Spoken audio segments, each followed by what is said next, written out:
Welcome back to Society Case Files. My name is Robert, and today I want to talk about the announcements I've seen for Warhammer video games. If you like this kind of content and you want to see more, please subscribe to the channel and hit the notification bell. Otherwise, I'm going to dive right in. Now, this is mostly just how do I feel about this stuff. I mean, the information is available on Steam. You could go check it out. But if you haven't, then maybe what I have to say will psych you up as much as I am, especially since some of these are coming fairly soon. Let's start off with Dark Tide. They've announced a new class. It's the Arbites class. I'm really excited about this because it does look like they've put in a lot of great effort. You get a Cyber Mastiff to hang out with you, so it kind of gives it that Necromunda hired gun feel. At least that's sort of my impression. Plus, of course, you know, you've got that awesome Judge Dredd look and such. Anyway, they've confirmed that they've added 6 voices, so it's pretty much the same as what they did for the other classes. And I'm just guessing that they brought back some of the voice actors to add some of the banter that the game's pretty well known for, to be honest. I mean, the characters do talk a lot of trash back and forth, and sometimes those conversations are fairly long, really. It'll be fun to see how that plays out. They're selling it for $12, which to me seems pretty fair, given that they seem to have done everything necessary to bring it fully in line with the other classes. You know, the skill tree, adding the Cyberhound. They've even added the first basically defense and ranged character. They've got the shield and a gun at the same time. So I think it'll be pretty awesome. It's really an exciting release because I think this is going to prolong the longevity of the game, which is, you know, something that I think they desperately needed. On the Vermintide side, they did quite a bit to do the same thing, and it looks like they've got the same commitment for Darktide, which is very exciting to me. One thing that I did read that was really funny, I can't remember who made the comment. I was looking at some other videos and stuff, but somebody said that it was kind of amusing that your Arbites character, who's this hardcore loyalist, would be paired with a bunch of ex-cons who've only been out of prison for like a minute.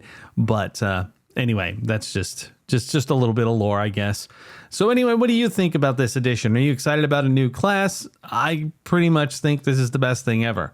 Let me know in the comments, and we will move on to the next one. Rogue Trader has announced another story expansion, Lex Imperialis, and so I know that Darktide and Rogue Trader have done some crossovers, and I guess that they did it again here since you'll also be dealing with the Arbites. This adds a new 15-hour storyline and a new companion, and they've got a lot coming for Rogue Trader, to be honest. Beside this, they've got additional story stuff. They've got the season 2. I love the Death Cult one they put out. It was fantastic, so I assume this one will be just as good. I can't imagine it won't be. I'm definitely in on day one. I think this comes out at the end of June. I do think it's kind of funny that one of the things that's coming is a bunch of new hairstyles. The characters are a little small on the screen to really pay too close attention to that sort of thing, especially since most of them are like wearing helmets and hats. But, you know, whatever. Free editions are free editions, I suppose. Or they probably are included in the season pass. I don't know. Like, I didn't really pay too much attention to those little cosmetics. I just wanted to cover one last thing I mentioned a little bit earlier in passing, and that is the fact that they have talked about what's happening way down the line, additional story missions and stuff. I swear this game's going to be like 1,500 hours long soon with all the expansions, but I mean, I'm not going to complain. I love this game. I think it's super fun, and whatever they can do to keep it going, you know, I'm all for. I'm not entirely sure I would be down for a second run considering how long it takes. I would rather move on to the next thing, I guess, especially if you've sort of experienced it one way. I don't know. It doesn't really seem like it'd be so dramatically different, like say a Mass Effect playthrough of playing Renegade versus Paragon, that it would be necessarily worth another however many hours. But I don't know. What do you guys think? Have you played it multiple times? Is it way different? I'd love to know. And are you excited for more Rogue Trader? If you are, then you must be thrilled about the next thing I'm going to talk about. And that is Dark Heresy. Owlcat announced that they have a new game coming out called Dark Heresy. It's based on the very first role-playing game that came out from those D100 days. I don't remember who initially did it. All I know is that Fantasy Flight at some point did, and I can't remember even who has it now. It passed a lot of hands. But in the tabletop version, you played an acolyte of the Inquisition, and you went around and did some pretty street level investigations. I mean, it could get crazy, but for the most part, you weren't like a Space Marine or anything. And there are other titles in that series. They did put out, obviously, they did Rogue Trader. They did Only War, where you're playing as a Imperial Guard character. They had a Chaos one, where you actually do play Chaos characters. And then they had the Death Watch, where you play as Space Marines. So there's a lot of room to grow in this. And the rules have plenty of room to add whatever they want. So Dark Heresy makes a lot of sense, especially after playing Rogue Trader. It just seems like this will be a little bit more focused, in my opinion, because you'll probably be taking orders from someone. I sincerely doubt they'll make you the Inquisitor the way that they made you the Rogue Trader in, Rogue Trader. But who knows? There's no release date yet, but I am absolutely thrilled about it, and I cannot be more excited to see how it plays out. The video is available on Steam to check out their little trailer. All around, this is just a simple one too, because I'm 100% sure that they didn't really change anything from the Rogue Trader engine and just wrote a new campaign and redid the interface a little bit to match a Dark Heresy look as opposed to the Rogue Trader. So it may not be as opulent. It'll probably be a little bit more gritty or something, but who knows? We'll see soon. And honestly, I just can't wait. The next game I want to talk about is Speed Freaks, and there's less good news on this one. It finally came out of early access, but it just walked into a whole bunch of problems. Apparently, and correct me if I'm wrong, please, but they were doing dedicated servers during early access, and then they changed to player hosting. And that made all these connectivity issues that just wrecked the game in a lot of ways. The first hotfix didn't help. And I was noticing that it just kept saying, hey, update this in Steam, but I didn't really pay too close attention to it until I saw the Skulls event and then started looking into stuff. They did get rid of microtransactions, which I thought was kind of interesting. I mean, it should technically be a good thing, but once I started to deep dive this, I was noticing that there may be a much bigger problem for Speed Freaks than I originally thought.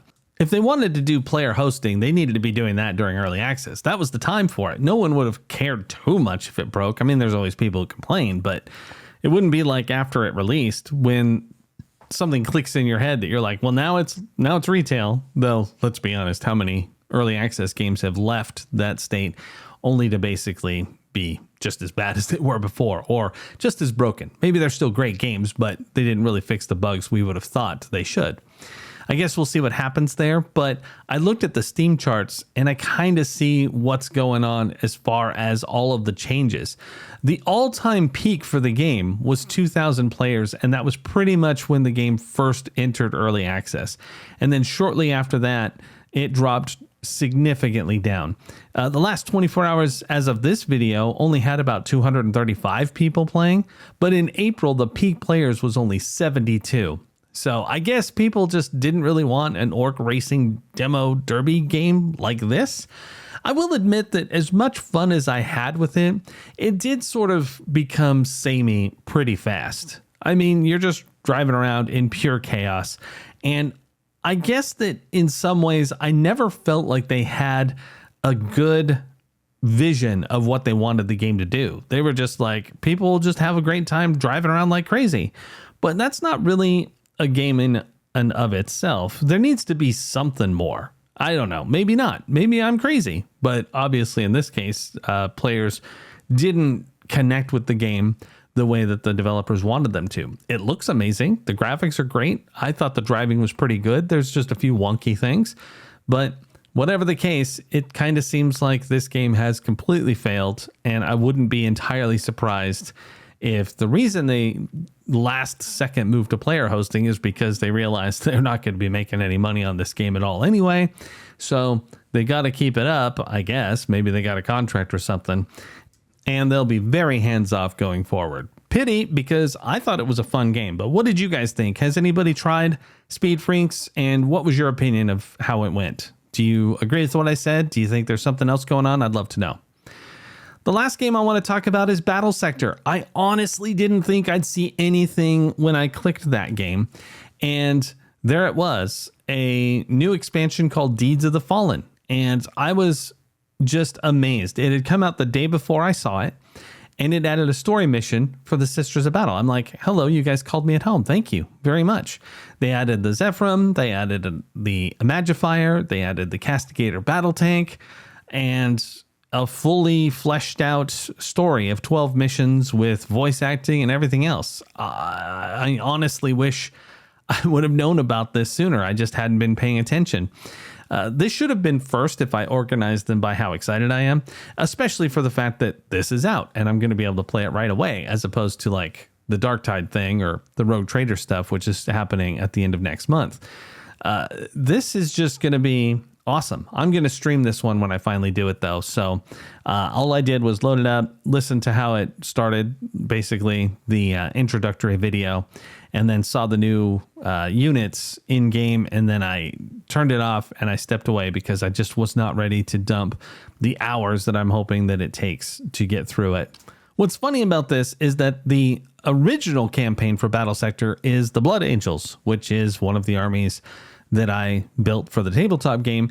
And then to add a Sisters of Battle campaign is just icing on the cake for me, since that is the first army I built for the tabletop.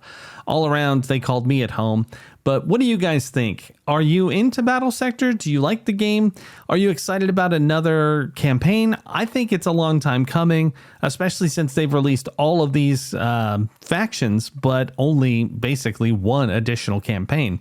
The Planetary Conquest is kind of fun, but if you don't play it a specific way, it turns into a horrible experience very quickly. You could get your ass whooped pretty bad. But anyway, I'm curious about how you feel about it. Let me know. And that's it. There are a few other announcements from Warhammer games, but I wanted to keep it limited, and these ones really stuck out to me. So maybe we'll talk more in the future as some things get a little bit closer. But for now, this is Robert with Society Case Files, signing off.